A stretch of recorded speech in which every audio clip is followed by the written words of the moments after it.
Henry II loved his mistress Diane far more than he did his wife Catherine de' Medici, and he didn't hide it. So when Henry was on his deathbed, he called for Diane. That was when Catherine seized the chance to get her utterly cruel revenge.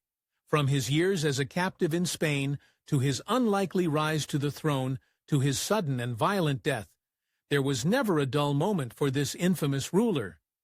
Before he was Henry II of France, he was baby Henry, Duke of Orléans, born to the legendary King Francis I and Claude, Duchess of Brittany.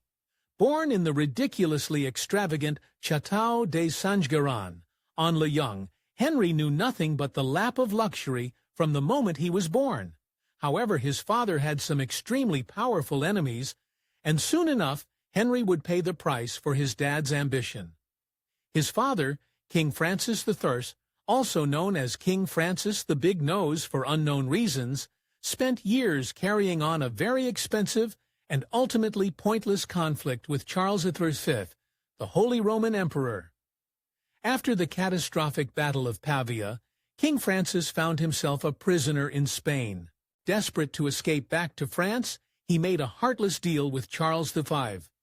He negotiated his own release in return for his two sons, Henry and his older brother, Francis. Henry was only 7 years old when he found himself shipped off to Spain as a political captive. Charles V would have released them if France paid a simple ransom, but the French king dragged his feet on the deal. Thanks to Daddy's neglect, the boys spent 4 long years as captives in Spain. But through all his years in captivity, one particular fond memory kept Henry going. Just before he was taken from France to Spain, a woman 2 decades his senior gave him a farewell kiss. Her name was Diane Duatier. Hostilities between France and Spain eventually cooled down, and Henry returned home with his brother. Not long after, he married Catherine de' Medici, an Italian noble, when they were both just 14 years old. Henry was a royal, but he wasn't actually heir to the throne. Catherine was rich, but not a princess. But if she was hoping she'd found her prince charming, she had another thing coming. Henry had almost no interest in his new bride. The wedding was a lavish affair. At least on the big day, Henry did his best to play his part, dancing and jousting for his blushing bride. Maybe for a moment, Catherine might have thought she could be happy with Henry. But it wasn't long before he showed his dark side. Henry absolutely loved women, just not his wife. He made no attempt to hide his many mistresses from Catherine. Instead, he flaunted them around the palace for the entire court to see.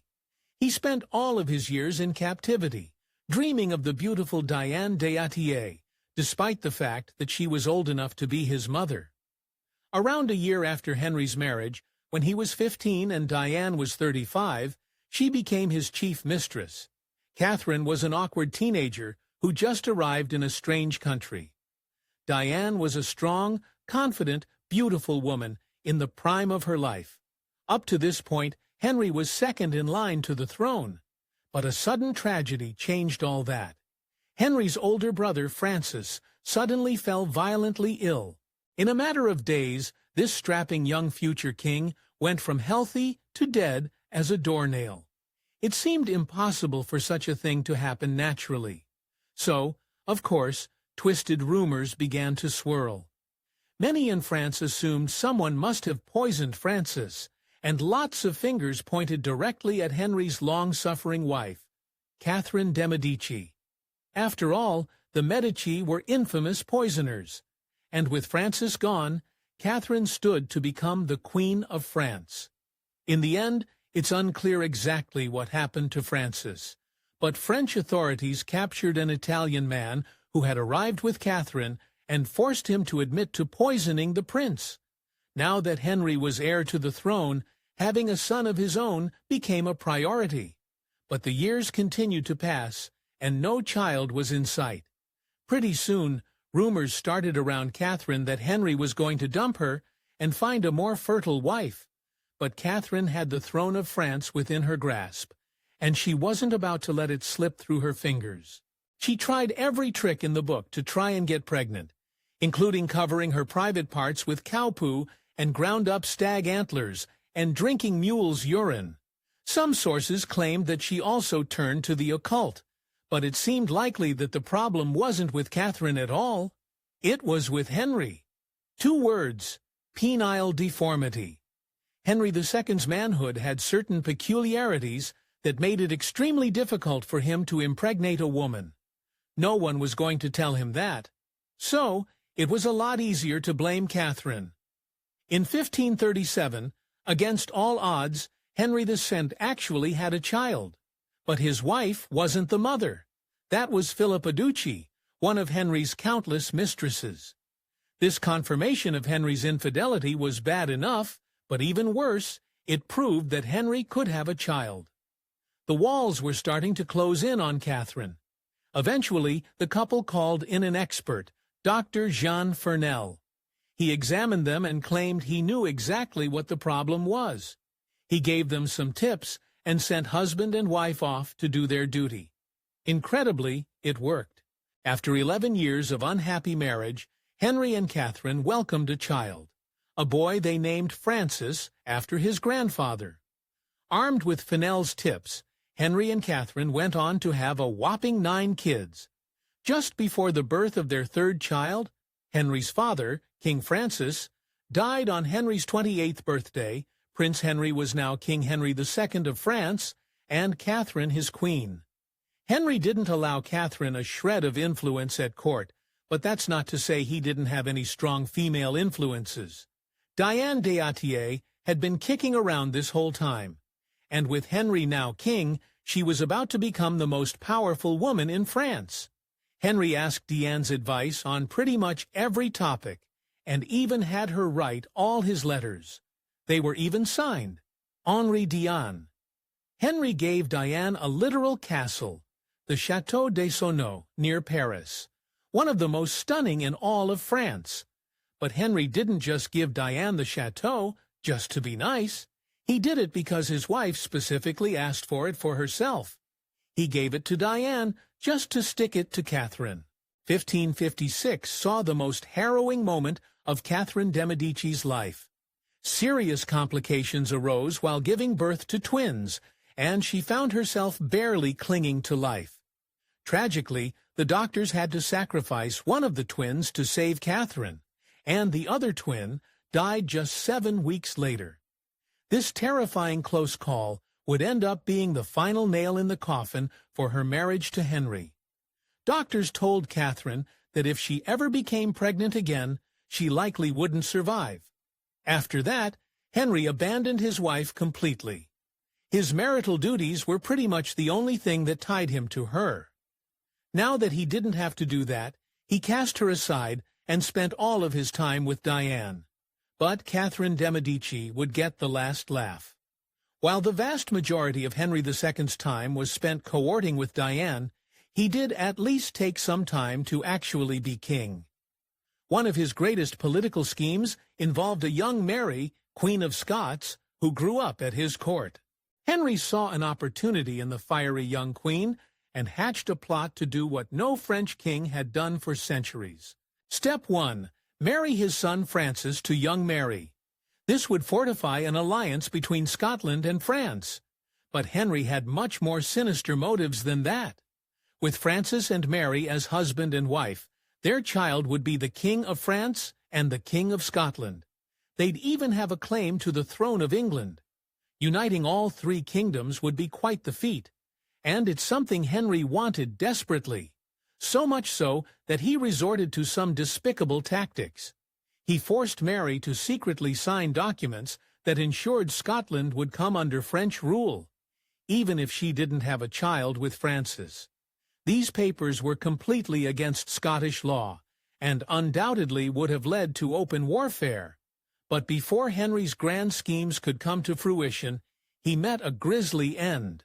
While Henry wasn't busy trying to claim Scotland or finding new mistresses, he loved to do one thing: absolutely brutalize any and all Protestants. A fervent Catholic, Henry concocted horrific punishments for anyone he caught preaching Calvinism. French Protestants known as Huguenots, might end up burned at the stake or with their tongues cut out. France was quickly becoming a terrifying place for anyone who wasn't Catholic. Protestants were entering a dark era, but then a gruesome accident changed everything. While Henry was busy sleeping his way through half the women in Paris, France was technically at war with the Holy Roman Empire. The conflict ended in 1559, and the best way to seal a peace treaty is with a marriage. And that's just what Henry did. He married his daughter Elizabeth to King Philip II of Spain. And, of course, the best way to seal a marriage is with a huge tournament. Henry loved jousting, but he wasn't exactly a spring chicken anymore. On the morning of the big tournament, Catherine begged him not to take part. But if we've learned anything by now, it's that Henry didn't exactly value his wife's opinion. Henry's big day got off to a pretty good start. In the joust, he personally defeated both the Dukes of Guise and Neora.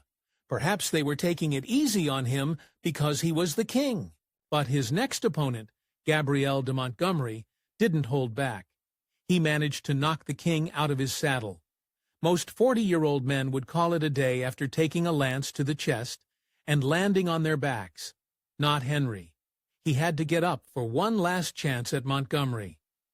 Henry saddled back up and rode against Montgomery once more. But this time, disaster struck. Montgomery's lance struck Henry right in the face. Spectators could see the blood pouring out of Henry's helmet, but once he got it off, the gruesome extent of the damage became clear. His wife, his mistress, and his son all took one look at him and passed out cold. He had several large splinters sticking out of his eyes and head. Doctors managed to extract 5 massive splinters. One of them had gone straight through his eye and into his brain. That kind of damage would be nearly impossible to survive, even with modern medicine. Despite everything Henry had put her through, Catherine de' Medici stayed right at his bedside for days. For a time he was actually well enough to dictate some letters and listen to some music, but the writing was on the wall. Soon he lost his sight. His mind went next, and his final days were spent rambling. By the end, his speech had devolved to a single heartbreaking plea. Henry begged to see Diane d'Atti one last time, but Catherine banned her from Henry's bedchamber. She'd spent nearly her entire life playing second fiddle to Diane, and now the power was finally in her hands. Henry finally died 10 days after the accident, on July 10, 1559, never getting to say goodbye to his beloved Diane. And to twist the knife, Catherine banned Deoatier from his funeral as well. After decades of torment, Catherine finally had all the power, and she planned on using it. Henry had never let Catherine hold a shred of power or influence. Now, with him gone, she would prove she was one of the most ruthless women in all of France. As the imperious Queen Mother, Catherine controlled her sons just as Diane had controlled Henry for all those years.